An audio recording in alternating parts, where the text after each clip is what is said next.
벌써 세 번째 시간입니다. 이 말은 주기도문 그 강해가 이제 후반부로 접어들었다는 그런 얘기예요. 앞서 두 번에 걸쳐서 저희들은 주기도문의 전반부를 살펴보았습니다. 먼저 기도의 대상인 우리 하나님이 어떤 분이신지, 하늘에 계신 우리 아버지 되심을 살펴보았고요. 그 다음에 하나님 중심의 간구를 살펴보았습니다.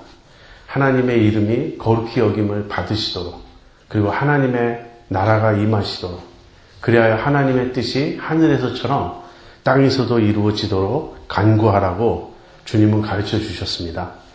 이제 이 시간부터는 주기도문의 후반부로 이렇게 들어가게 됩니다. 우리가 주기도문의 후반부로 들어가면서 우리의 필요를 간구하는 것에 대해서 이제 생각을 해보게 됩니다. 주님은 세 가지를 간구하라고 가르쳐 주셨어요. 첫 번째는 양식입니다. 하나님께 양식을 구하라. 그리고 두 번째는 죄의 용서입니다. 그리고 마지막으로 세 번째는 시험에서의 승리입니다. 이 세 가지가 인간의 가장 중요한 필수적인 필요라고 주님은 우리에게 가르쳐 주셨어요. 우리가 기도를 생각할 때, 기도에 접근할 때 두 가지 잘못된 극단이 있을 수 있습니다. 한쪽 극단은 모든 것을 지나치게 영적으로만 보려는 그런 관점이에요. 그래서 우리 인간의 필요를 구하는 것은 이것은 경건하지 못하고 믿음이 없는 것이다. 그래서 우리가 구하는 것은 전부 하나님과만 관련된 그런 내용만 구해야 된다고 생각하는 이제 그런 관점이 있습니다. 그런 사람들은 기도를 들어보면 찬양도 있고 고백도 있고 다 있는데 간구가 없어요. 그래서 간구는 마치 그 초보적인 신앙인 것처럼, 간구를 한다는 것은 그것은 아직 육적인 그리스도인의 모습인 것처럼 그렇게 생각하는 그런 관점입니다. 오늘 주기도문의 그 관점에서 볼 때 그러한 생각은 틀린 것이에요. 주님은 우리의 구체적인 필요를 구하라고 가르쳐 주셨습니다. 성 어거스틴 같은 분은 여기 양식을 구하라는 이 간구에 대해서, 이 청원에 대해서 이걸 지나치게 영적으로 해석했어요. 그래서 우리에게 영적인 양식을 주옵소서, 그렇게 구하라는 뜻으로 해석을 했습니다. 물론 영적인 양식도 구해야 되겠죠. 그러나 이 주기도문에서 주님이 말씀하시는 양식은 우리의 육체적인 양식이에요. 우리가 먹고 살아가는 그런 것을 의미합니다. 그래서 너무나 영적으로 모든 것을 보려고 하는 이런 관점도 사실은 주기도문의 정신에서 어긋납니다. 그런가 하면 모든 것을 물질적으로만 보려고 하는 그런 관점도 있어요. 우리 말의 특성이기도 한데요. 우리는 기도할 때 모든 것을 간구의 형태로 마치는 그런 습관이 있어요. 그래서 하나님 사랑합니다. 하나님께 영광을 돌립니다. 이렇게 고백하면 좋을 것을 사랑하게 하여 주시옵소서, 영광 돌리게 하여 주시옵소서, 이렇게 간구식으로 끝을 맺는 그러한 경향이 우리에게 있습니다. 그러면서 기도는 곧 간구로 축소시키는 거예요. 그래서 기도한다는 것은 처음부터 끝까지 주시옵소서로 일관하는 그런 것이라고 생각하는 경향이 있습니다. 이것 또 다른 극단의 잘못이에요. 기도는 하나님을 향한 찬양도 있고요, 우리의 죄를 고백하는 고백도 있고, 감사도 있고, 그 다음에 우리의 필요를 간구하는 그런 것들이 다 필요합니다. 그래서 균형 잡힌 그러한 기도가 되어야 하겠습니다. 주기도문의 정신은 무엇입니까? 주기도문의 정신은 하나님 중심으로 간구하라 하는 것이에요. 하나님의 이름과 나라와 뜻을 구하고 나서 우리의 물질의 필요, 용서, 또 시험에서의 승리, 이런 것들을 간구하는 것은 앞부분에서 영적인 간구를 했으니 이제 뒷부분에는 물질적인 간구를 하자, 이런 뜻이라기보다는 전체가 영적인 관점에서 물질까지도 우리가 구하는 것임을 우리가 기억해야 됩니다. 다시 말하면 우리에게 필요한 양식은 무엇인가? 하나님의 뜻대로 살면서 하나님의 나라를 구하면서 우리에게 필요한 양식이에요. 우리가 왜 죄의 용서가 필요합니까? 우리가 하나님의 백성으로 용납되기 위해서, 하나님과의 사귐을 갖기 위해서 우린 죄의 용서를 받아야 합니다. 우리가 왜 시험에서 승리해야 됩니까? 그것은 우리가 하나님의 자녀로서 살아가기 위해서입니다. 그래서 주기도문의 정신은 하나님 중심이라는 것, 그리고 우리의 물질적인 필요조차도 그 하나님 중심의 간구라는 것, 이것을 우리가 잊어서는 안 되겠습니다. 이러한 내용을 우리가 염두에 두고 이제는 우리의 필요를 살펴보겠습니다. 오늘은 그 중에 첫 번째, 일용할 양식을 주옵소서 하는 이 간구에 대해서 살펴보려고 합니다. 그런데 이 간구에 대해서는 사실 주님 자신이 아주 자세히 설명을 하셨어요. 여러분, 이 간구는, 양식에 대한 이 간구는 마태복음 6장 11절에 나오죠. 6장 9절부터 13절이 주기도문입니다. 그런데 이 주기도문은 어떠한 문맥에서 나오냐면 이 유대인들의 경건생활, 유대인들의 종교적 의에 대한 가르침의 문맥에서 나와요. 그래서 예수님이 바리새인들처럼 구제할 때 외식하지 말고, 기도할 때 외식하지 말고, 금식할 때 외식하지 말라는 그 가르침 속에 나옵니다. 그 다음에 이 금식에 대한 가르침까지 마치신 후에 6장 19절부터, 다시 말하면 곧 그 뒤를 이어서 6장 19절부터 34절에 이르기까지, 그러니까 쉽게 설명하면 6장의 후반부에서 주님은 재물에 대한 가르침을 주고 계십니다. 이 재물에 대한 이 가르침이 곧 양식을 구하라고 하는 그 가르침과 연결되어 있어요. 주님은 우리에게 일용할 양식을 구하라고 말씀하셨습니다. 그러나 일용할 양식을 구하기에 앞서 재물에 대한 우리의 태도를 점검해 볼 필요가 있어요. 그래서 제가 6장 19절부터 34절의 내용을 여러분에게 간단히 설명을 하고 그 다음에 일용할 양식을 주옵소서라는 이 간구를 설명하도록 그렇게 하겠습니다. 재물에 대한 가르침은 또 둘로 나뉩니다. 6장 19절부터 24절에서는 주님이 너희를 위하여 보물을 땅에 쌓아두지 말라 그렇게 말씀을 하세요. 그리고 6장 25절부터 마지막 절인 34절까지는 무엇을 먹을까, 무엇을 마실까, 무엇을 입을까 염려하지 말라 그렇게 말씀하십니다. 무슨 이야기죠? 6장 그 후반부에서 앞에 나오는 내용은 축제에 관한 것입니다. 재물을 쌓는 일에 관한 것이에요. 주님은 재물을 땅에 쌓아두지 말라고 말씀하세요. 그런데 재물을 땅에 쌓아두지 말라는 주님의 말씀을 들으면 많은 사람이 이렇게 반문하고 싶을 거예요. 주님, 재물을 땅에 쌓아둘 여유가 없습니다. 하루하루 먹고 살기가 바쁜데 무슨 땅에 쌓아둘 여지가 있겠습니까? 저희의 문제는 그런 것이 아니고 매일매일 정말 먹고 사는 그 문제입니다. 이렇게 반문할 사람들이 있을 거예요. 그래서 앞부분에서는 재물을 땅에 쌓아두지 말라는 축제에 대한 그 가르침을 주셨다면 뒷부분에는 생활의 필요를 주님께 맡기고 염려하지 말라는 그 가르침입니다. 이 둘을 차례대로 조금 더 살펴보겠습니다. 너희를 위하여 보물을 땅에 쌓아두지 말라. 주님 그렇게 말씀하십니다. 그 이유는 무엇이죠? 땅에 쌓아두는 보물은 오래갈 수 없다는 거예요. 땅에는 좀이나 동록이 있고 도적이 뚫고 들어와 훔쳐갈 수 있기 때문에 그렇습니다. 여러분, 이런 가르침을 들으면 너무나 시대와 문화가 다르죠. 옛날에는 그 보물이라는 것을 뭐 금이든 은이든 아니면 또 어떤 동전처럼 생긴 그런 어떤 돈이든 아니면 고급 옷감인 비단이든 아니면 양식이든 직접 물질 자체를 창고에 쌓아두었습니다. 그것이 옛날 재산이에요. 요즘은 그런 식으로 재산을 모으지 않죠. 전부 이 은행 시스템 속에 숫자로만 남아있을 뿐입니다.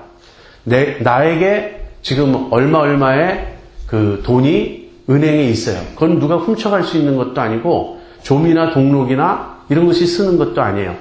그래서 주님은 시대적으로 너무 옛날에 사셔서 현대의 발달한 문명을 이해하지 못하실 거야. 이제는 얼마든지 땅에 보물을 쌓아두어도 돼. 아마 이렇게 생각하실지 모르겠습니다. 그러나 땅에 쌓아두는 보물은요, 땅과 함께 없어질 것입니다. 우리 살아있는 동안에 어쩌면 없어지지 않을지 몰라요. 그러나 그것은 영원한 것은 아닙니다. 마찬가지예요. 땅에 쌓아둔 보물은 땅과 함께 없어질 것입니다. 그래서 주님은 우리에게 보물을 하늘에 쌓아두라고 말씀하세요. 왜? 하늘은 영원하니까. 다시 말하면 영원한 곳에 투자하라. 우리의 재물을, 우리의 보물을 영원한 것과 바꾸어라. 이렇게 주님 가르쳐주고 계십니다. 여러분, 보물을 하늘에 쌓아두라는 말씀은 무슨 말씀이죠? 이렇게 오해들을 합니다. 우리에게 보물은 무엇이냐면, 보물은 잘 먹고 잘 살고 영광을 누리고 사람들에게 존경과 인정받고 높은 지위를 차지하고 이런 것이라고 생각해요. 그런데 이것을 땅에서 추구하지 말고 하늘에서 얻도록 하라. 그래서 이 세상에서는 우리가 하늘에 저축하려고 합니다. 그래서 구제를 해요. 재물을 많이 가난한 사람들에게 나눠줍니다. 그러면 우리가 하늘 은행에 이 재물이 쌓여가요. 그리고 우리가 또 다른 사람을 섬기면 내가 하늘에 가서 섬김을 받을 것이고, 여기서 비록 내가 높은 지위를 누리지 못해도 하늘에 가서는 높은 지위를 누릴 것이고. 자, 이렇게 해석한다면 땅과 하늘이라는 저장 장소에는 차이가 있을지 몰라도 보물 자체는 차이가 없어요. 주님은 지금 그 말씀을 하시는 걸까요? 제가 아주 들은 이야기 중에 아주 좀 우습고 재미있는 이야기가 있었어요. 혹시 여러분들도 이런 이야기를 들으셨는지 모르겠어요. 이것이 얼마나 잘못된 관점인지 한번 여러분 생각해 보세요. 어느 사람이 천국에 갔습니다. 근데 천사가 천국의 여러 거리를 이렇게 데리고 다니면서 거기 훌륭한 집들을 보여줘요. 너무너무 의리의리하고 멋있어요. 그래서 가슴이 설렙니다. 야, 나를 위해 예비된 집은 얼마나 좋을까. 그런데 그 모든 좋은 집을 다 지나고 나서 판잣집, 비가 오면 새고 바람 불면 춥고 그런 너무나 허름한 그런 판잣집을 보여주더니 여기가 당신의 집입니다. 그래서 이 사람이 너무 화가 났어요. 말이 되지 않지 않습니까? 어떻게 내 집은 이렇게 초라합니까? 천사가 하는 말이, 당신이 땅에서 보내온 재료로는 이것밖에 지을 수 없었습니다. 이런 이야기를 혹시 들어보셨는지 모르겠어요. 가끔 그런 예화를 쓰시는 분들이 있습니다. 이것은 너무나 잘못된 거예요. 여러분, 천국에 판잣집이 있겠습니까? 그리고 내가 지상에서 보낸 재료로 천국에서 짓는다면 그건 행위 구원론 아닐까요? 내가 한 그대로 하나님이 거기서 보상해 주신다면 그런 뜻 아닐까요? 이것은 어떤 오해를 보여주냐면, 보물을 하늘에 쌓아두라는 이 말씀을, 보물의 종류는 여전히 똑같은 거예요. 땅에서도 좋은 집이 보물이면 하늘에서도 좋은 집이 보물이라고 생각해요. 그래서 땅에서 하늘로 우리가 마치 저축을 하는 것처럼, 그 뜻이 아닙니다. 보물을 하늘에 쌓아두라는 주님의 말씀은 하늘에 속한 보물을 추구하라, 그런 말씀이에요. 하늘에 속한 보물이란 무엇이죠? 바로 하나님의 나라와 그 의예요. 하나님의 통치를 받는 삶, 하나님과 올바른 관계를 맺는 그러한 삶, 하나님의 나라와 하나님의 의가 보물인 것입니다. 여러분, 제가 강조하는 말 중에 이런 말이 있어요. 구원은 환경의 변화가 아니고 존재의 변화다. 구원은 환경의 변화가 아니고 존재의 변화다. 우리가 좀 더 잘 먹고 잘 살고 편안히 누릴 수 있는 환경이 주어지는 것. 천국은 그런 곳이라고 생각하고 그곳에 가서 영원히 내가 복락을 누리는 그것이 구원이라고 생각하는데, 여러분, 환경은 하나님께는 너무나 쉬운 일이에요. 하나님은 즉각 완벽한 환경을 만드실 수 있습니다. 문제는 우리가 준비되지 않은 거예요. 하나님의 관심은 우리의 변화입니다. 우리가 하나님의 거룩한 백성이 되는 것이고 우리가 성화되는 것이에요. 그래서 구원의 초점은 존재의 변화이지 환경의 변화가 아닙니다. 우리의 구원이 완성될 때, 다시 말하면 우리가 완전히 영화로운 존재가 될 때 환경은 자동적으로 주어질 것입니다. 새하늘과 새 땅이 우리에게 주어질 것이고 거기에는 판잣집은 없어요. 우리가 하늘에서 맞이하게 될 그러한 모든 것은 지극히 영광스러운 것입니다. 사도 요한이 계시록에서 그것을 달리 설명할 길이 없어서 금은 보석으로 설명을 했어요. 그런데 그것이 문자적으로 금은 보화가 아니에요. 여러분, 다이아몬드도 귀하니까 정말 그 다이아몬드를 가지고 있는 사람이 얼마 안 되니까 그게 비싸고 귀하지, 다이아몬드가 아이들 구슬처럼 흔하다면 그게 뭐 귀하겠어요? 모든 것이 다 금이고 은이고 보하면 그게 뭐가 귀하겠어요? 그것이 문자적으로 그렇다는 것이 아니고 그렇게밖에는 표현할 길이 없어서 그렇게 말씀하신 거예요. 너희는 보물을 하늘에 쌓아두라. 이 말은 너희는 하늘에 속한 보물을 추구하라. 그것은 하나님의 성품을 담는 것입니다. 하나님의 통치를 받는 것입니다. 하나님을 나의 아버지로 나의 왕으로 모시고 사는 그것입니다. 여러분, 그래서 축제하지 마십시오. 돈을 땅에 쌓아두려고 하지 마십시오. 이따가 거기에 이어진 내용이 나올 것입니다. 그래서 주님은 너희를 위하여 보물을 땅에 쌓아두지 마라. 그것은 영원하지 않다. 하늘에 속한 보물을 추구하라. 그것은 너희의 구원이 완성될 때 영원히 너희의 것이 될 것이다. 이렇게 말씀하신 거예요. 그럼 두 번째로는 무엇을 먹을까, 무엇을 마실까, 무엇을 입을까 염려하지 말라고 가르쳐 주셨습니다. 우리 중에 어떤 사람들은 지금 그 문제가 심각한 문제일 거예요. 재산을 모으고 쌓아두는 것은 그건 먹고 사는 일이 해결된 후의 일이지, 당장 지금 렌트가 없는데, 당장 지금 페이먼트를 못 하는데, 당장 그로서리를 볼 돈이 없는데 무슨 사치스러운 이야기인가? 사실 예수님 당시에 대부분의 사람들은 축제가 문제인 것이 아니라 먹고 사는 것이 문제였던 그런 사람들입니다. 예수님이 오병이어 기적을 행하신 그 장면을 생각해 보세요. 왜 그렇게 남자만 5,000명이라 그랬는데 이래야 될 사람들이 예수님을 며칠 동안 줄줄 쫓아다닙니까? 먹을 것도 없이. 왜 집에 가서 밥 먹고 오지 않을까요? 집에 가도 먹을 게 없어요. 예수님 쫓아다니는 이유는 잡이 없어요. 한마디로 unemployed인 것입니다. 직업도 없고 먹을 것도 없고 그 예수님 쫓아다니면서 뱃속에서는 꼬르락꼬르락 소리가 나는데 달리 할 일이 없으니까 그러고 있는 거예요. 그래서 예수님이 제자들에게 너희가 먹을 것을 주어라. 내가 그냥 보냈다가는 돌아가는 길에서 기진할까 내가 염려한다. 주님 그렇게 말씀하셨던 겁니다. 그래서 보다 많은 사람들의 실제적인 관심, 고민, 염려는 무엇을 먹을까, 무엇을 마실까, 무엇을 입을까 하는 거기에 있었어요. 근데 주님은 첫째는 염려하지 말라고 말씀하십니다. 왜? 염려는 아무 문제도 해결할 수 없어요. 너희가 염려함으로 키를 한 자나 더 늘릴 수 있겠느냐? 그렇죠. 근데 또 염려하지 말라는 말씀을 들으면 우린 이렇게 되묻고 싶어요. 내가 염려하고 싶어서 하는 거 아닙니다. 염려가 돼요. 가만 노력 안 하고 있어도 염려가 마구마구 되고 있어요. 그렇지 않습니까? 그래서 주님은 염려하지 않아야 될 근거를 말씀하십니다. 주님은 하나님이 우리의 그 모든 필요를 아시고 계시다.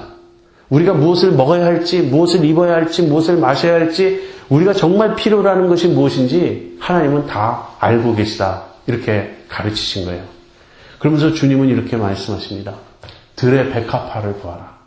솔로몬의 모든 영광으로도 입은 것이 이 꽃 하나만 갖지 못했다. 정말 사실이죠. 백합화가 얼마나 아름답습니까? 얼마나 화려합니까? 인간이 어떤 의상을 입는다고, 어떤 패션 감각이 있는 옷을 입는다고 백합화처럼 아름다울 수 있겠어요? 또 주님은 공중의 새를 보아라. 하나님께서 먹이신다는 거예요. 공중의 새가 농사 짓습니까? 공중의 새가 자기 먹을 것을 저장합니까? 그냥 하나님이 뿌려놓으신 자연 속의 먹이를 찾아가서 먹는 것 아닌가요? 그러면서 이런 좀 수수께끼 같은 말씀을 하세요. 목숨이 음식보다 중하지 아니하며 몸이 의복보다 중하지 아니하냐. 이게 무슨 말이죠? 이렇게 해석하시면 됩니다. 목숨이 음식보다 중한 건 맞습니까? 음식이 왜 필요하죠? 목숨을 부지하기 위해서 필요하죠. 그러니까 목숨이 더 중요한 건 맞아요. 그렇다면 우리에게 목숨을 주신 하나님이, 더 중요한 걸 주신 하나님이 그 목숨을 유지하는 데 필요한 음식을 주시지 않으시겠느냐. 몸이 의복보다 중요하죠. 아무리 좋은 의복이 있으면 뭐예요? 그것을 입을 몸이 없다면. 저 같은 경우는 이 키가 작고 그래서 어떤 옷을 입어도 별로 이렇게 볼품이 나지 않아요. 그러다 보니까 옷에 대한 관심이 자꾸 없어져요. 제가 바라는 것은 남보다 옷을 잘 입는 게 목적이 아니고요. 옷을 너무 못 입는다고 눈에 띄지 않는 게 저는 목적이에요. 가장 평범하게. 그래서 의복이 아무리 좋아도 몸이 없다면, 그 의복을 걸칠 몸이 없다면 무슨 소용이 있죠? 그렇다면 의복보다 더 중요한 몸을 주신 하나님께서 우리가 입을 의복을 주시지 않으시겠느냐. 한마디로 하나님 너희의 아버지가 되시는데, 하늘의 아버지신데, 천부이신데 너희 하나님께서 너희의 필요를 모르시겠느냐. 이런 것을 구하는 것은 다 이방인이 하는 일이라고. 이방인들은 늘 염려해요. 왜? 하나님을 모르니까. 하나님을 믿지 않으니까. 그러니까 무엇을 먹을까? 무엇을 마실까? 무엇을 입을까? 그것에 그 근심에 사로잡혀 있습니다. 우리 예수 믿는 사람들은, 하나님을 아버지로 모신 사람들은 그래서는 안 된다는 거예요. 그럼 어떻게 하라는 말이죠? 너희는 먼저 그의 나라와 그의 의를 구하라. 그리하면 이 모든 것을 너희에게 더하시리라. 이 마태복음 6장 33절 이 한 구절이 주기도문 전체를 요약한 것이라고 제가 말씀드렸습니다. 이것이 주기도문의 정신이에요. 우리의 필요가 있습니다. 근데 우리의 필요는 하나님이 채워주세요. 언제? 우리가 하나님을 믿고 신뢰하면서 하나님의 뜻대로 살아갈 때, 먼저 그의 나라와 그의 의를 구할 때 이 모든 것을 하나님께서 우리에게 채워주신다고 약속하셨어요. 한 가지 덧붙일 말은, 제가 이렇게 이 예수님의 이 말씀을 설명했더니 어떤 분이 손을 들고 이렇게 질문하시는 거예요. 목사님, 말은 굉장히 그럴듯하고 좋은데 그럼 가만히 있으면 떡이 들어옵니까? 밥이 들어옵니까? 그래서 제가 이렇게 대답했어요. 제가 언제 가만히 있으라 그랬냐고. 염려하지 말라 그랬지 가만히 있으라는 말은 아니에요. 우린 일을 해야 됩니다. 일을 통해서 하나님이 먹여주시는 거예요. 믿음이 너무 좋아서 일도 안 하고 가만히 있으면 먹을 게 들어온다. 이렇게 가르쳐 주신 게 아니에요. 그건 믿음이 아니고 그건 만용입니다. 그건 하나님을 만홀히 여기는 그런 태도예요. 그게 아니라 열심히 일을 하는 거예요. 근데 이제 열심히 일해서 그 일을 통해서 하나님이 채워주시는데, 그 일을 할 때 우선적인 목적이 무엇이냐 하는 거예요. 또 제가 이제 제자 훈련을 이렇게 인도하면서 공부를 할 때 어느 한 분이 그렇게 말씀하셨어요. 저는 그분의 말씀이 우리들 대부분의 사람들의 심정을 전한 것이라고 생각해요. 목사님, 먼저 먹고 살 것은 장만해야죠. 아이들 공부시킬 것은 마련해야죠. 저는 욕심 부리는 게 아니고 꼭 필요한 거를 구하고자 합니다. 그리고 남은 저도 주님의 일을 할 것입니다. 저도 그때는 하나님의 나라와 의를 구할 것입니다. 여러분, 굉장히 make sense 하죠. 꼭 우리의 심정이죠. 그런데 주님은 반대로 말씀하셨단 말이에요. 먼저 그의 나라와 그의 의를 구하라. 그리하면 이 모든 것을 더하시리라. 사실 먼저 먹고 마실 것을 추구하고 먼저 내 살 길을 마련하면 그 후에 주님의 일을 하겠다고 말하는 사람들은 그 후가 오질 않아요. 아무리 벌어도 먹고 살 것이 이제 마련됐다는 시기가 오질 않아요. 늘 부족한 것 같아요. 방 3개짜리 집에서 살다가 4개짜리로 옮겨가면 그 다음에 또 5개짜리로 옮겨가고 싶은 게 인간의 심리인 거예요. 우리는 먼저 그의 나라와 그의 의를 구해야 됩니다. 이 말은요, 모든 사람이 목사 되고 선교사 되란 말은 물론 아니에요. 우리가 무슨 일을 하든지 그 일을 할 때 제일 먼저 내가 이 일을 하나님의 영광을 위해서 하겠다. 내가 이 일을 하나님의 나라를 전파하는 그 목적으로 하겠다. 그렇게 해서 하나님을 먼저 첫 자리에 모시고 그분의 뜻을 먼저 받들면서 그 일을 하라는 거예요. 그러는 한 우린 망하지 않습니다. 네, 망하지 않는다는 말은요, 뒤집어서 성공한다는 말은 아니에요. 성공할 수도 있고 안 할 수도 있습니다.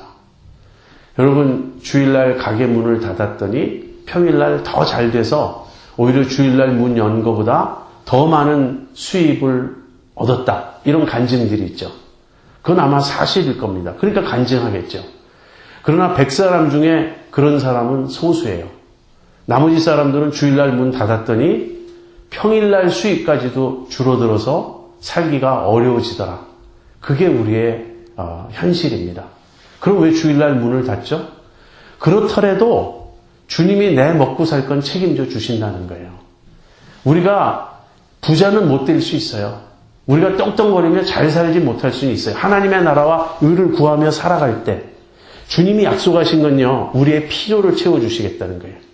무엇을 먹을까, 무엇을 마실까, 그것을 채워주시겠다는 것이지, 얼마나 맛있는 음식을 먹을 수 있게 해주실까, 얼마나 고급 옷을 입게 해주실까, 얼마나 좋은 집에서 살게 해주실까, 그쪽이 아니에요.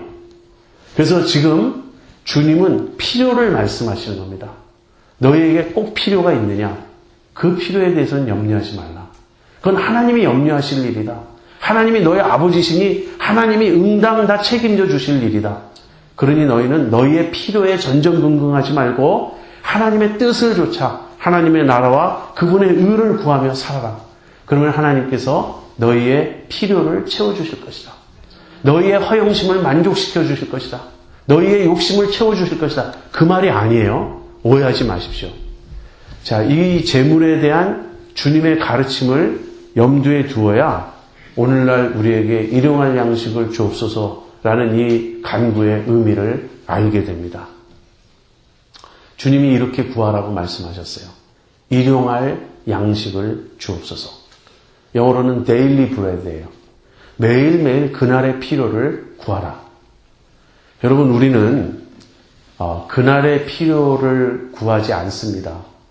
우리는요, 오래 먹고 살 것을 구해요. 사실 여기서 설명은 또 부연 설명 하나 필요한데, 주님 시대에는 일용이었어요. 근데 오늘날 우리들의 시대는 월용이 아닌가, 저는 그렇게 생각합니다. 여러분, 렌트를 내도 만들리로 내잖아요. 페이먼트도 전부 만들리로 내잖아요. 그러니까 우리의 삶의 이 어떤 그 사이클이 month to month로 가거든요. 그러니까 이걸 문자적으로 얘기해서 오늘 하루 내가 먹을 것 있으면 꼭 이런 뜻은 아니겠죠. 주님이 말씀하시는 것은 당장의 필요가 있으면 만족하라 하는 것이에요. 근데 우리는 당장의 필요는 채워주고 있지만 무엇을 염려하냐면 앞으로 먹을 거, 다음 달 먹을 거, 내년 먹을 거, 만약에 불경기가 닥치면 어떡하나 하는 미래에 대한 염려를 앞당겨서 하면서, 즉 내일 일은 내일 염려하라 그러셨는데 내일 일을 앞당겨서 우리가 지금 근심하면서 쌓아두고 싶어하는 거예요. 아까 보물을 땅에 쌓아두지 말라 그랬죠? 근데 우리는 쌓아두어야 되겠다는 거예요. 왜 그럴까요? 왜 우리는 당장의 필요를 채워주시는 것에 만족하고 감사하지 못하고 쌓아두고자 하는 것일까요? 우리가 쌓아두고 싶어하는 이유는요, 하나님보다 재물을 의지하기 때문입니다. 쌓아둔 것이 없으면 불안한 거예요. 쌓아둔 것이 없으면 걱정이 되는 거예요. 그렇다면 솔직히 우리가 무엇을 의지하는지 알 수 있죠. 우리가 하나님을 의지합니까? 아니면 은행의 그 세이빙을 의지합니까? 내가 사둔 땅을 의지합니까? 내가 쌓아둔 재물을 의지합니까? 그래서 탐심은 우상 숭배인 것입니다. 탐심, 뭔가를 더 많이 갖고자 하는 그 욕심은 우상 숭배예요. 왜냐하면 탐심은 어디서 오는 것이냐면 자기가 탐내는 그 대상, 그 재물, 이런 것을 하나님 자리에 놓고 있는 거예요. 하나님을 의지하는 대신에 재물을 의지하고자 하는 그 마음이 탐심인 것입니다. 하나님 대신에 재물을 섬기는 마음이면 우상 숭배가 아닌가요? 그래서 우리가 이 일용할 양식을 주옵소서, 우리의 물질적 필요를 구하라. 주님이 이렇게 말씀하시는 걸 들을 때 이 진정한 의미가 무엇인지 생각해야 됩니다. 여러분, 재물은 땅에 쌓아둔 것은 영원하지 않고 우리의 보장이 될 수 없습니다. 누가복음에 어리석은 부자의 비유가 나옵니다. 어떤 부자가 있었어요. 근데 한 번은 그 해에 밭의 소출이 굉장히 풍성했습니다. 그래서 이 부자가 곡간을 크게 지었어요. 그리고 그 소출을 곡간에 잔뜩 쌓아두었어요. 그리고 이렇게 말합니다. 내 영혼아, 여러 해 쓸 것을 쌓아두었으니 먹고 마시고 즐기자. 그런데 하나님이 그 부자에게 말씀하십니다. 어리석은 자여, 오늘 밤 내 영혼을 내가 도로 찾으리니 그렇다면 내 예배한 것이 네 것이 되겠느냐. 그러면서 이 세상에 대해서는 부요하지만 하나님께 대하여 준비하지 못한 자는 어리석은 자다. 주님이 그렇게 말씀하셨습니다. 여러분, 이 부자가 굉장히 훌륭한 사람이라는 생각 해보셨습니까? 이 부자는요, 자본주의 시대를 살아가는 우리에게 롤모델이에요. 이 사람이 왜 어리석습니까? 생각해 보세요. 첫째, 이 사람은 어떻게 부를 모았죠? 부동산 투기했습니까? 주식 투자했습니까? 요행으로 돈 벌었습니까? 아니에요. 농사지어서 벌었어요. 농사지었다는 말은 정직하게, 근면하게 자기 땀을 흘려 수고해서 벌었다는 거예요. 그래서 이 사람이 밭의 소출이 풍성했다는 것은 아무리 그 해의 풍년이고 이 모든 이 기후 조건이 좋다 할지라도 열심히 일하지 않고는 얻을 수 없는 결과입니다. 이 부자는 정직한 사람이에요.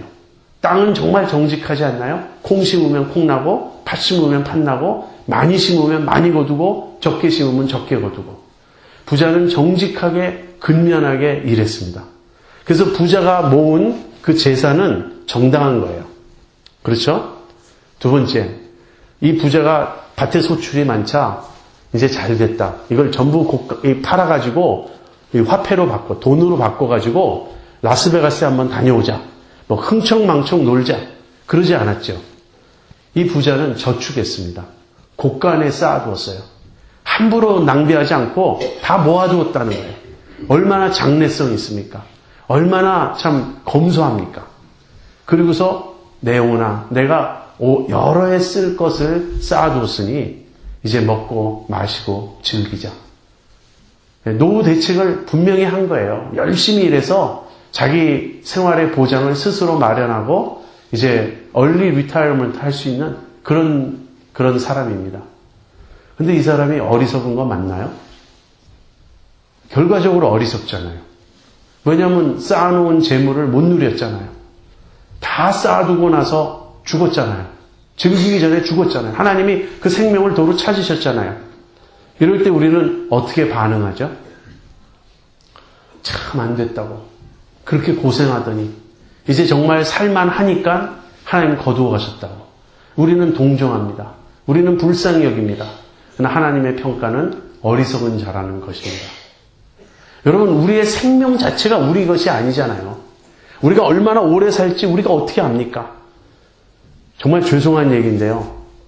너무나 많은 사람이 제 주변에서 암에 걸려요. 저도 지금 이러고 있어서 제가 잘 모르지만 한번 정밀 검사를 받으면 암이 있다고 말할지 어떻게 알겠습니까? 그렇게 아주 위험한 시대에 우리가 살고 있잖아요. 자, 우리는 땅에 쌓아둔 보물은 영원하지 않아요. 내가 죽으면 아무 나의 도움이 되지 않습니다. 우리의 진정한 삶의 보장, 내가 정말 의지할 수 있는 것은 내 재산이 아니에요. 우리 하나님이십니다. 하나님만 믿고 의지하며 살아야 돼요.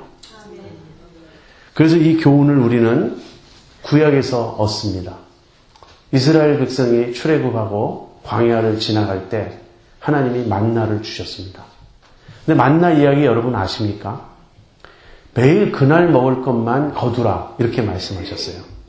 그런데 어떤 사람은 조금 더 많이 거둔 듯 싶고 어떤 사람은 조금 덜 거둔 것 같은데 나중에 재어보면 다 똑같이 거뒀고 그날 먹을 것으로 충분했어요. 근데 어떤 사람들이 더 많이 거두는 거예요. 꼭 그런 사람이 있어요. 하나님께서 오늘 먹을 것만 거두어라 말씀하시면 오늘 먹을 것만 거두어야 되지 않습니까? 그런데 꼭 더 거두는 사람이 있어요. 이 또 더 거두는 사람은 속으로 이렇게 생각했을 거예요.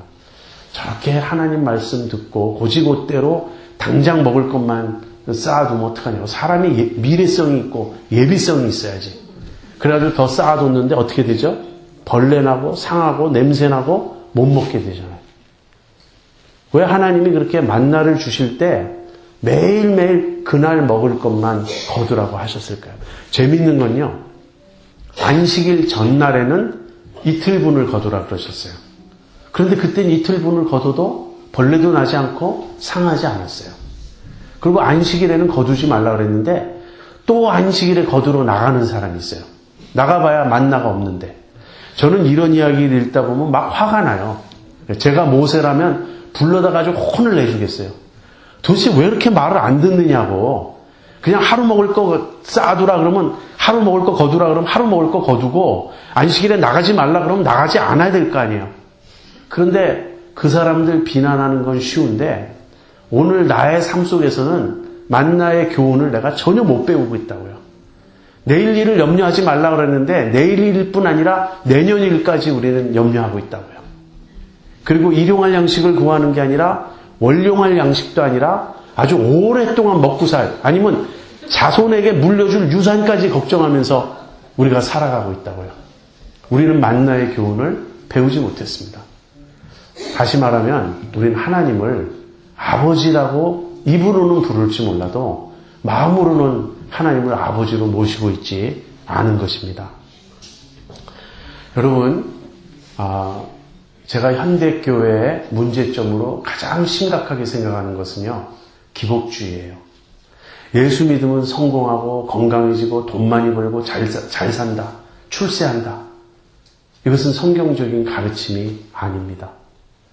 여러분, 기왕이면 부자가 되면 좋겠다. 이렇게 생각하죠. 이 기왕이면이라는 말을 버리세요. 하나님 믿는 사람에게는 기왕이 없습니다. 매일 매순간 하나님 뜻대로 사는 것뿐이지 주님의 뜻이 이루어지이다지 기왕이면 이것은 지극히 인간적인 생각일 뿐입니다. 여러분, 성경은 부자가 되려고 하지 말라고 경고합니다. 히브리서 13장 5절을 혹시 기억하십니까? 돈을 사랑치 말고 있는 바를 족한 줄로 여기라. 내가 과연 너희를 떠나지 아니하고 과연 너희를 버리지 아니하리라. 돈을 사랑치 말고 있는 바를 족한 줄로 여기라. 주님, 제가 좀 여유 있을 때 그 말씀을 읽었으면 참 좋았을 걸. 그럼 나는 그때는 있는 바를 족한 줄로 여길 텐데. 지금 저는 아파트에 살고 있습니다. 저는 집도 없어요. 저는 지금 새 차는 고사하고 그런거리는 중고차 몰고 다닙니다. 그런데 있는 바를 족한 줄로 여기라고요? 거기에 대한 주님의 대답은 그렇다예요. 성경의 대답은 그렇다예요. 물론 우리가 열심히 일해서 주님이 더 주실 수 있습니다. 그러나 안 주실 수도 있어요. 만약에 안 주시면, 더 안 주시면, 내 잡이 좀 더 좋은 것으로 해결이 안 되면, 내 삶의 형편이 나아지지 않으면 우리는 자꾸 불행해져요. 사실 아파트 살아도 아무 문제 없어요. 좀 중고차 몰아도 아무 문제 없어요. 얼마든지 행복하게 살 수 있습니다. 그런데 우리는 행복하지가 않아요. 왜? 내 집 살 때까지, 좋은 차 탈 때까지, 남부럽지 않게 살 때까지는 마음에 불만, 불평을 갖고 있어요. 이게 어떻게 하나님 자녀의 모습입니까? 디모데전서 6장 8절부터 10절을 제가 읽어드리겠습니다. 우리가 먹을 것과 입을 것이 있은즉 족한 줄로 알 것이니라. 부활이 하는 자들은 시험과 올무와 여러 가지 어리석고 해로운 정욕에 떨어지나니 곧 사람으로 침륜과 멸망에 빠지게 하는 것이라. 돈을 사랑함이 일만하게 뿌리가 되나니 이것을 사모하는 자들이 미혹을 받아 믿음에서 떠나 많은 근심으로써 자기를 찔렀도다. 돈을 사랑하지 말라는 것입니다. 있는 바를 족한 줄로 여기라는 것입니다. 단 먹을 것과 입을 것이 있은즉. 여러분, 우리 가운데 먹을 것과 입을 것도 없는 사람이 있습니다. 그럴 땐 어떻게 해야 되죠? 당연히 구해야 됩니다. 하나님, 나 필요합니다. 하나님, 내가 내 아이를 공부시키려 하는데 학자금이 없습니다. 여러분이 판단하실 때 이것이 허영이 아니고 이것이 욕심이 아니고 이것이 사치가 아니라면 구하세요. 우리 하나님은 자비로우신 분이며 관대하신 분입니다. 우리의 필요를 채워주세요. 우리가 양쪽 극단을 피해야 됩니다. 예수 믿으면 금욕주의적으로 살라는 거 아니에요. 고행이 좋다는 얘기가 절대 아닙니다. 그러나 욕심, 허영심, 탐심으로 살아가는 건 안 됩니다. 그래서 우리는 어떻게 그러면 하라는 말인가? 성경에 정말 좋은 기도문이 있죠. 잠언 30장에 나오는 기도, 아굴의 기도. 여러분 아십니까? 야베스의 기도 그런데 현혹하지 마시고요. 현혹되지 마시고 이 아굴의 기도를 한번 들어보세요. 잠언 30장 7절부터 9절입니다. 내가 두 가지를 주께 구하였사오니 나의 죽기 전에 주시옵소서. 곧 허탄과 거짓말을 내게서 멀리하옵시며 나로 가난하게도 마옵시고 부하게도 마옵시고 오직 필요한 양식으로 내게 먹이시옵소서. 혹 내가 배불러서 하나님을 모른다. 여호와가 누구냐 할까 하오며 혹 내가 가난하여 도적질하고 내 하나님의 이름을 욕되게 할까 두려워함이니이다. 여기 정답이 있잖아요. 이 아굴이 두 가지를 구한다고 말했어요. 첫 번째는 허탄과 거짓말을 내게서 멀리 하옵소서. 무슨 말입니까? 하나님 앞에 정직하게 살고 싶다는 거예요. 하나님의 백성답게 살고 싶다는 거예요. 거룩한 삶을 추구하고 싶다는 거예요. 이것이 첫 번째죠. 이것을 좀 더 확대 해석하는지는 몰라도 하나님의 나라와 의를 구하며 살겠다는 그 마음으로 볼 수 있습니다. 나 하나님의 백성답게 살고 싶어요. 나 예수 믿는 사람답게 정직하게 살고 싶습니다. 이것이 첫 번째 기도예요. 두 번째 기도는 내가 꼭 필요한 것을 갖게 하십시오. 나로 부하게도 마옵시고 가난하게도 마옵소서. 여러분 우리는 아까도 말했죠. 이렇게 말합니다. 기왕이면 부하게 하옵소서. 하나님 제가 부자가 되겠다고 결심하거나 부자가 되게 해달라고 하나님께 떼쓰는 건 아닙니다. 다만 가능하다면 기왕이면 부자가 되게 해주십시오. 이렇게 기도하고 싶은 게 우리 마음 아닙니까? 근데 여러분 자신 있습니까? 여러분이 부자가 되면 하나님을 멀리하지 않을 자신 있습니까? 이것은 사회학적 통계로도 증명이 돼요. 미국의 메인라인 디나미네이션들이 있죠. 성공회가 있고 감리교 있고 장로교 있고 침례교 있고 이런 여러 교단들이 있습니다. 근데 잘 사는 교단들일수록 다시 말하면 그 교단의 멤버들이 부유한 그 계층일수록 교회는 성장하지 않고 쇠퇴합니다. 영적으로는 메말라 있거나 차갑습니다. 오히려 이렇게 사회에서 좀 가난한 계층으로 내려갈수록 교회는 부흥하고 뜨겁습니다.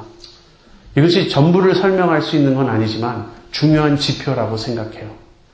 잘 살게 되면 우리도 모르게 간절함이 사라집니다. 저는 이제 미국 와서 한 30년 살았는데요. 제가 처음 이민 왔을 때는 제가 달라스로 이민 갔어요. 그런데 어떤 교회에서 봄철, 가을철, 춘계 부흥회, 추계 부흥회 이런 거 하지 않습니까? 그러면 우리 교회가 아니더라도 달라스에 많은 교인들이 다 모였어요. 그래서 의자 더 갖다 놓고 준비했습니다. 그래서 같은 교인이 아닌데, 같은 교회 교인이 아닌데도 그런 집회에서 늘 보니까 알아요. 아, 저 사람 어느 교회 교인이구나. 저 사람 예수 잘 믿는구나. 저 사람 굉장히 뜨겁구나. 그때는요, 누군가가 집 사면은 다 축하해 줬어요. 왜냐하면 아파트에 사는 사람이 더 많았고 집 산다는 거는 이제 자리 잡는 증거였어요. 그때는 교회에 오는 게 일주일 내내 기다리는 시간이었어요.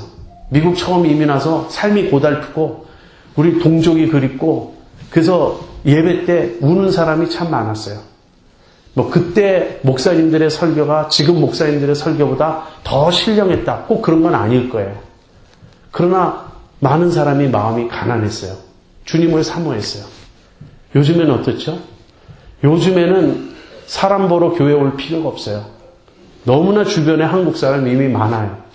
주일날 골프 치러 가고 놀러 가야지 따분하게 교회 갈 수 있겠습니까? 물론 잘 사는 그런 사람들. 여러분 저는 로또를 절대 사지 않습니다. 한 번도 사본 적이 없고 살 생각이 없어요. 그 이유는 당첨되면 참 곤란해요. 네, 제가 공상을 가끔 합니다. 1000만 불짜리가 당첨되면 난 뭐 할까? 네, 그러면은 제가 할 첫 번째 일은 우선 좋은 집을 사요. 그 좋은 차를 사요. 그리고 기왕 선심 쓰는 김에 저는 이제 그런 마음이 있습니다. 제 주변에 가난한 목사님들이 참 많아요. 그 목사님들마다 차 한 대씩 다 사주겠어요. 그리고 또 돈이 남으면 뭐 할까? 이쯤 생각하다가 아차 하는 거예요. 도대체 내 목사라는 저의 꿈이 돈 생기면 지금 뭐 하자는 겁니까? 받은 것을 한 푼도 안 건드리고 어떤 좋은 주님의 일하는 그런 기관에 맡긴다든지, 뭐 목사라면 이런 생각이 떠올라야 되지 않나요? 근데 그런 생각은 안 떠오르는 거예요. 그런 생각은 안 떠오르고 어떻게 하면 내가 그걸로 좀 잘 먹고 잘 살아볼까? 그래서 나는 이 돈의 청지기가 될 그런 자격이 없다. 그래서 저는 당첨돼도 곤란하다. 그러니까 안 사죠.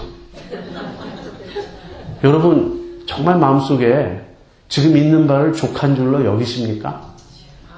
네, 여러분 부자가 되기까지는 내 마음에 평화가 없다.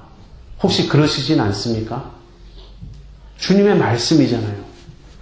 어떤 분이 쓴 책에 부자 되는 것은 하나님의 뜻입니다라는 제목이 있었어요. 제가 경악했어요. 그럼 가난한 사람은 하나님의 뜻에 지금 다 불순종하고 있는 거겠네요. 어떻게 그런 책들이 기독교의 서적으로 나돌 수가 있죠? 언제부터 기독교가 만몬을 섬기는 종교가 됐습니까? 왜 우리가 바알을 숭배하고 있습니까? 그거 아니에요. 여러분의 마음에 가장 사모하는 것이 잘 먹고 잘 사는 것입니까? 세상에서의 성공입니까? 아니면 내 구주 예수를 더욱 사랑. 내 주님 닮고 싶습니다. 나도 거룩한 사람이 되고 싶습니다. 나도 하나님의 백성답게 살고 싶습니다. 주님을 더 알고 싶습니다. 이런 쪽이 여러분의 소원입니까? 만약에 그러면 그렇다면 나에게 주어진 것, 그러니까 필요한 것 이상 주어질 때는 어떻게 하는가? 어떤 사람은 돈 벌려고 막 일을 악물어도 돈을 못 버는 사람이 있어요. 많은 사람이 사실 거기에 해당됩니다. 근데 어떤 사람은 참 돈을 쉽게 벌어요. 그렇다고 뭐 잘못된 방법을 쓴다는 게 아니라 어떻게 좀 사업에 머리가 있는지 비상해서 그런지 아니면 남보다 뭐 어떤 장점이 있는지 몰라도 돈 버는 것도 은사가 있어요. 어떤 사람들은 돈을 잘 법니다. 그러면 어떻게 해야 되나요? 자기가 필요한 것 이상이 주어졌을 때 하나님이 잘 먹고 잘 살라고 나에게 주신 복이라고 말해야 옳습니까? 아니면 이것을 하나님 뜻대로 쓰라고 나에게 맡기신 은사로 보는 게 옳습니까? 기독교인이라면 답은 분명합니다. 내가 쓸 것 이상이 주어지면요, 주님이 왜 이것을 나에게 맡기셨는지를 생각해야 돼요. 여러분, 저는 굉장히 기쁜 게 그러한 분들을 몇 분 알고 있어요. 굉장히 잘 살아요. 얼마나 잘 사는지는 제가 알 길이 없지만 그분이 하시는 일, 사업의 규모 이런 거 보면 굉장히 잘 사는 그런 분들이 있어요. 그런데 너무너무 평범하게 살아요. 너무너무 검소하게 살아요. 그리고는 제가 아는 것만으로도 엄청난 구제를 하고 있습니다. 엄청나게 많은 선교사님, 가난한 사람들 복지를 위해서 이렇게 쓰고 있어요. 그러나 이런 사람들은 절대 티내지 않아요. 저한테 그런 이야기를 합니다. 목사님이 꼭 도와줘야 된다고 생각하는 어떤 사람이 있으면 저에게 말씀해 주세요. 그럼 그분이 힘 닿는 데까지 돕는 거예요. 그분은 제가 보기에 재물의 청지기로 살아가세요. 그런 분이라면 하나님이 재물을 맡기셔야 하지 않을까요? 하나님 뜻대로 재물을 쓰는데. 그러니까 여러분이 열심히 일하세요. 일하지 말라는 말은 아니라고 제가 말씀드렸죠. 그러나 염려하지 마세요. 하나님을 믿고 신뢰하면서 열심히 일하시고 먼저 하나님의 나라와 의를 구하는 그 관점에서 살아가세요.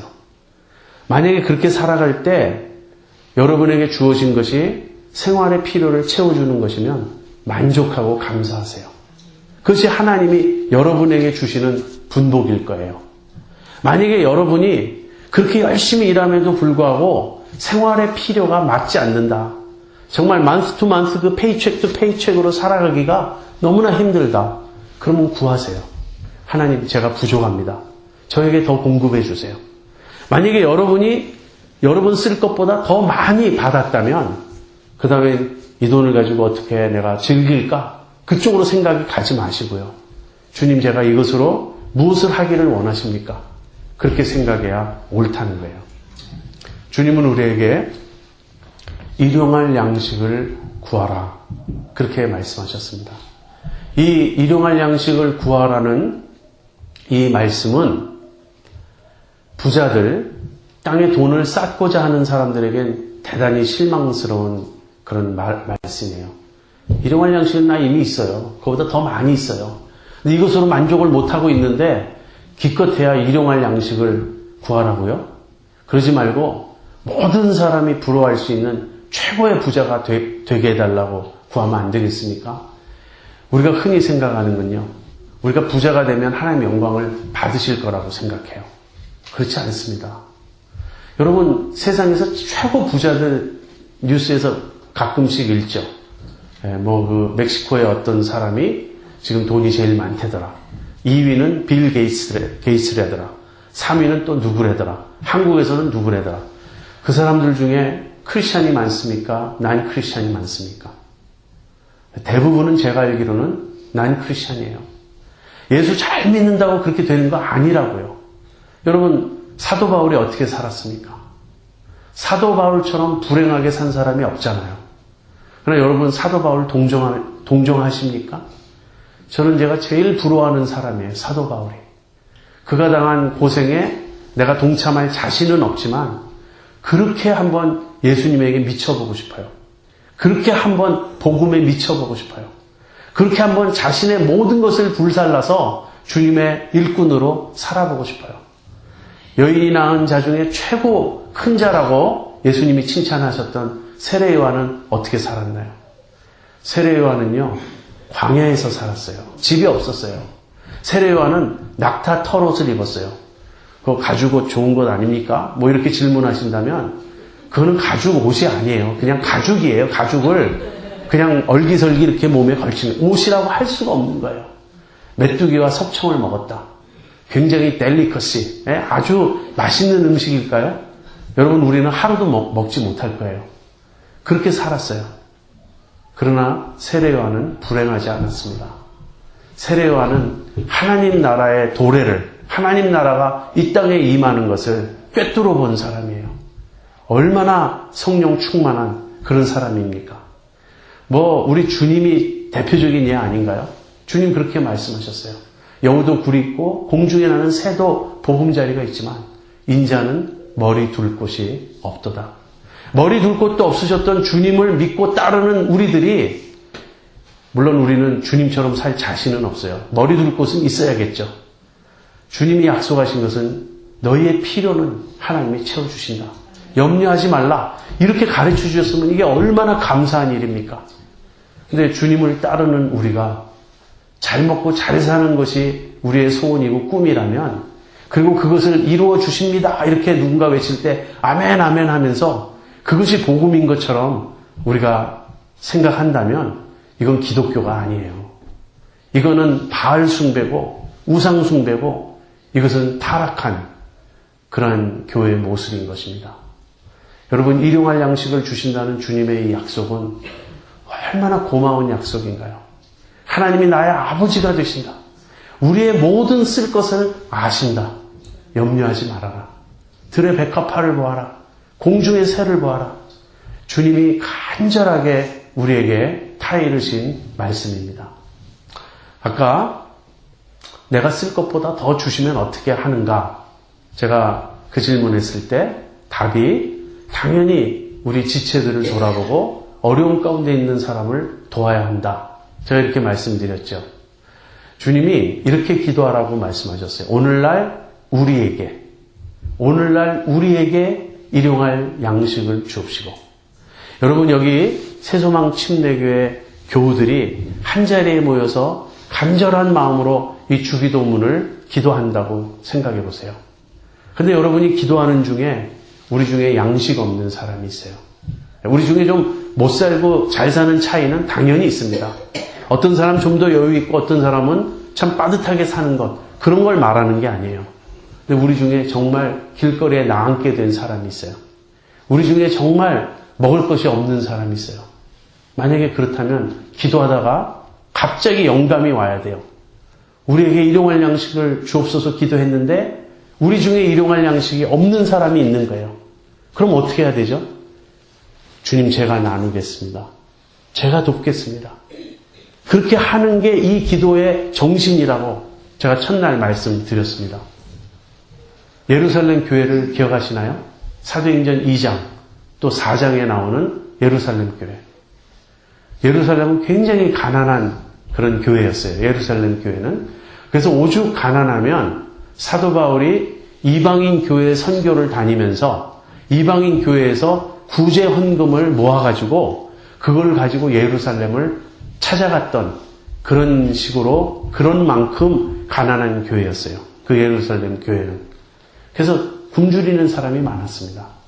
그러자 오순절 성령 강림하고 참으로 사람들이 성령이 충만해지자 자기 것을 제 것이라 하지 않고 기쁨으로 나누었습니다. 바나바와 같은 사람은 밭을 팔아가지고 그 돈을 사도들의 발밑에 갖다 놓았어요. 그래서 서로 제 것을 제 것이라 하지 않고 필요에 따라 나눠주고 그렇게 함께 살았습니다. 얼마나 아름다운 풍경인가요? 여러분, 요즘에 그 좌파냐 우파냐 이데올로기 싸움이 한창이죠. 공산주의가 왜 망하죠? 인간의 욕심 때문이에요. 인간은 그렇게 자발적으로 성령에 충만해서 한다면 모르지만 강제로 법으로 사유재산을 포기하게 하고 다 똑같이 나눈다 이렇게 하면 인간은 일 안 해요. 공산주의는 인간의 욕심 때문에 망합니다. 그럼 자본주의는 어떨까요? 인간의 욕심을 인정하기 때문에 공산주의보다는 좀 더 잘 됩니다.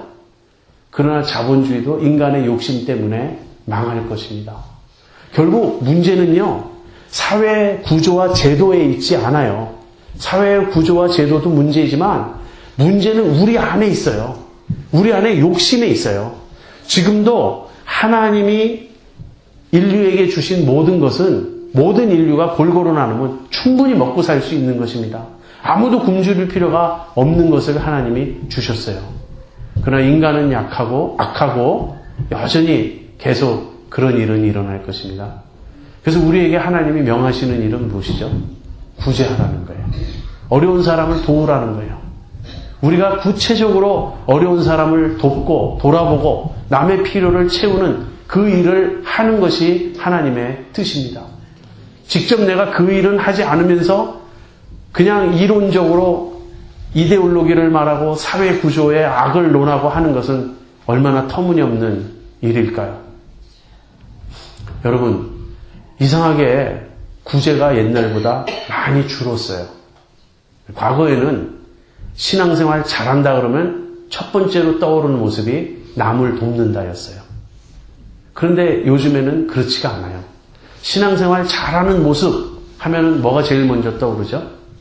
일단 교회 열심히 다니는 거예요. 그 다음에 기도 많이 하는 거예요. 성경 열심히 읽는 거예요.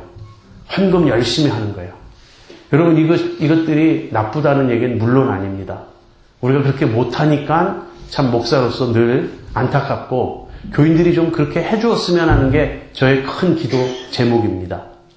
그러나 그런 것들을 다 열심히 해도 이웃사랑을 실천하지 않는다면, 구체적으로 남을 돕는 일에 인색하다면 그것은 믿음 좋은 게 절대로 아닌 것입니다.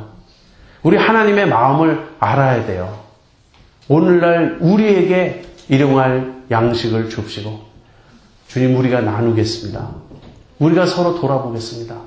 그리하여 우리 중에 굶주리는 자가 없게 하겠습니다. 우리 중에 망하는 자가 없게 하겠습니다. 오늘날 우리에게 일용할 양식을 주옵시고라는 이 기도는요, 혁명적인 기도입니다. 우리의 가치관이 바뀌지 않으면 드릴 수 없는 기도예요. 우리의 삶의 방식이 근본적으로 바뀌지 않으면 드릴 수 없는 기도입니다. 내가 여전히 부자가 되고 싶고 여전히 기복주의에 사로잡혀 있고 여전히 나밖에 모르는 이기주의이면서 이 기도를 드린다는 것은 위선이며 하나님을 모독하는 것입니다. 물론 우리는 우리 마음 중심에 소원이 있을 것입니다. 주님 두렵습니다. 이렇게 기도하는 건 정말 두렵습니다. 그러나 제가 이렇게 살고 싶습니다. 주님 저에게 믿음을 주십시오. 주님 저에게 하나님을 정말 신뢰하는 믿음을 주십시오. 하나님이 아버지가 되셔서 나를 책임져 주시고 나를 보살펴 주심을 제가 확신할 수 있도록 도와주십시오. 제가 먼저 주님의 나라와 주님의 의를 구하겠습니다. 우리에게 일용할 양식을 주옵소서. 이렇게 기도할 수 있는 여러분과 제가 되기를 바랍니다. 같이 기도하겠습니다.